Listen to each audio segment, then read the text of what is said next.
Good morning. Good morning. Good morning. Thank you. Thank you. Thank you. Today, I have the honor and the privilege to be amongst all of you, wonderful people, plateau people, Niger people, international people, to tell you why I'm here. So, the best way that I can convey it, because I don't know any of you yet, and I have to find a way for you to get to know me.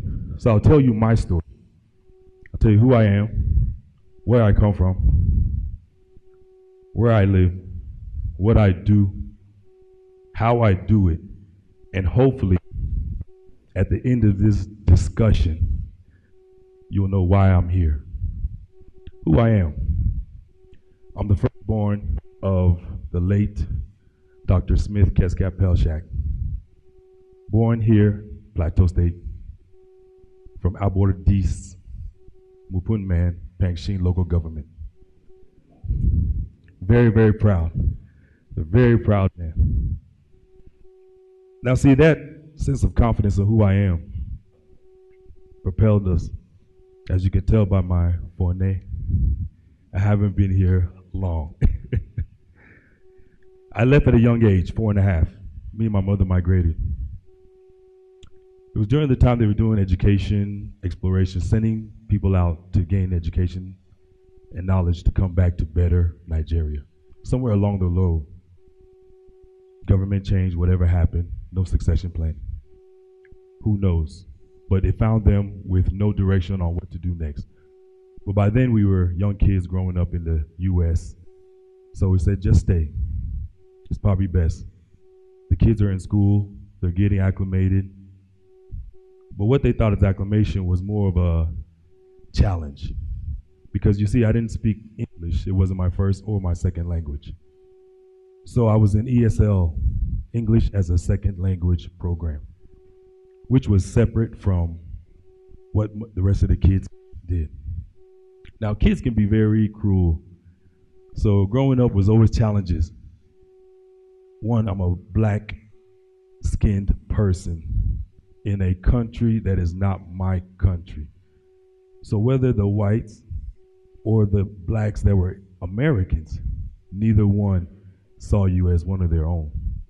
You were just this other. So where do we gravitate to? Other Africans, because we're all foreigners.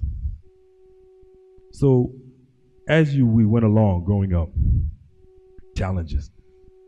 African parents that are struggling, international students raising 4 kids, is not easy.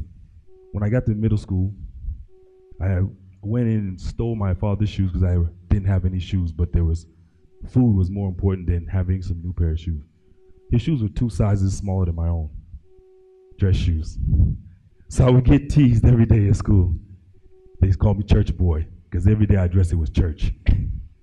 That's all I had. But I would split those shoes every day. Then I would come home and sew them up. Go back to school the next day, split them again.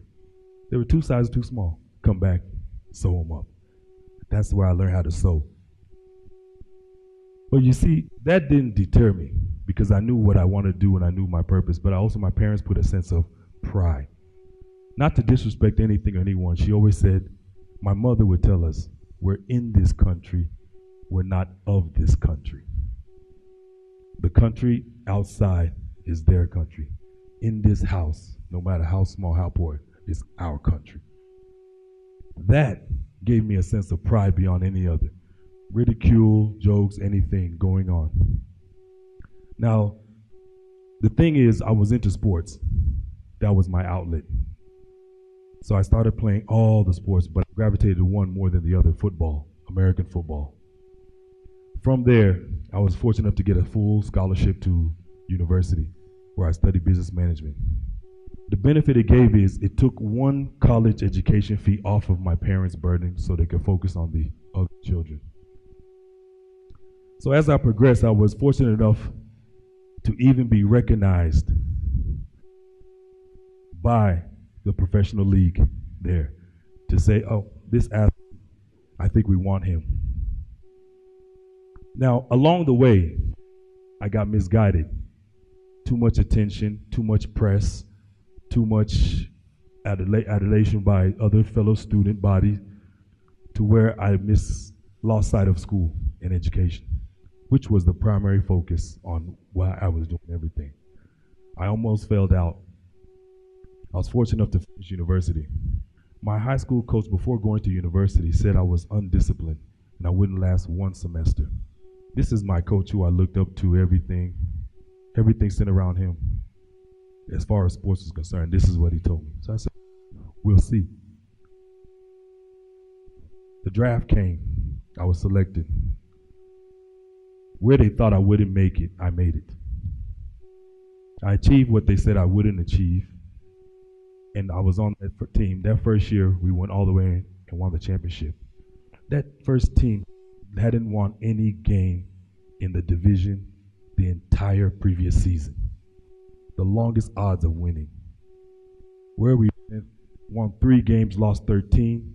We won 13, only lost 3 to only 2 teams. One of my teammates is here. He came for my wedding. And he remembers that days. I sat back telling him about those days, about the shoes. And he said, there's no way possible.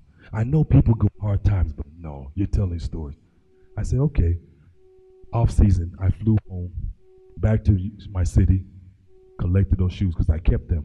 I still have them to this day. It's not that it's momentum, there's a reminder. The shoe, the cars, anything else, all the things that I've accomplished, trophies, accolades, plaques, nothing is more important than those shoes. Because they reminded me where I came from to where I was standing at that point in that moment in time. But it also reminded me to be humble. From that day, I always wear every shoe I wear. There's 2 pennies, one in each shoe. What it reminds me is you're only 2 cents or less from being broke. Never be engulfed in your own accomplishments. I never put any trophies up on my wall. You'll never see any plaques. You'll never see anything up unless someone else puts it up. Reason being is you're only 2 cents from being broke. Don't don't self-promote yourself. You need to be humble, but yet confident. You need to be soft, but yet steadfast. Those are the things that made up who I am. Now, the funny thing is, with all those accomplishments, there comes a point in time, an expiration date with athletics.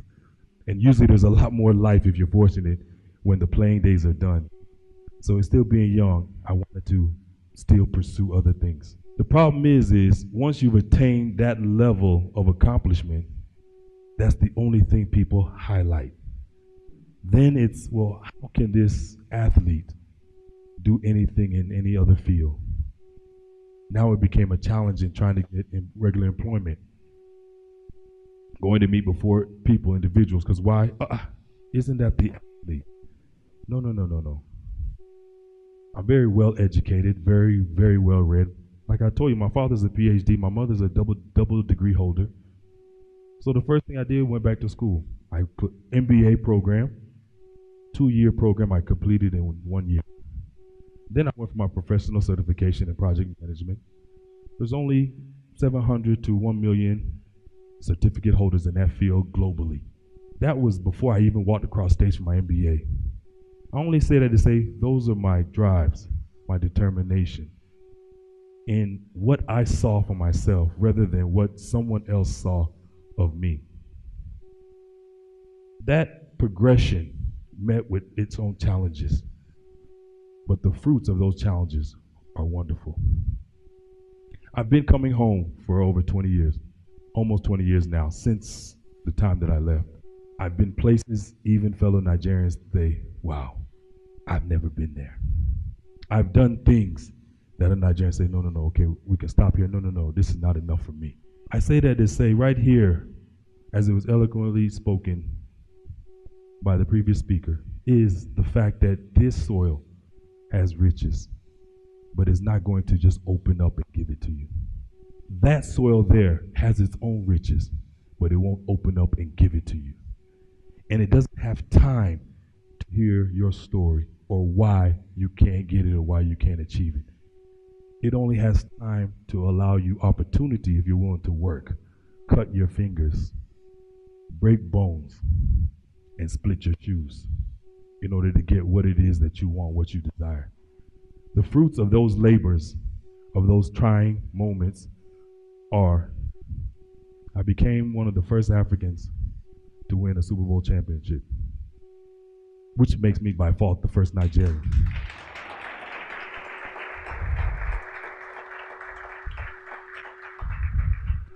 I also became the first African to be inducted into my university sports hall of fame, which also makes me the first Nigerian.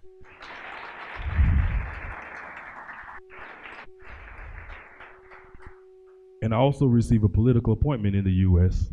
in 2015, the first African American and African to be the chairman for the Mayors in the National Cabinet.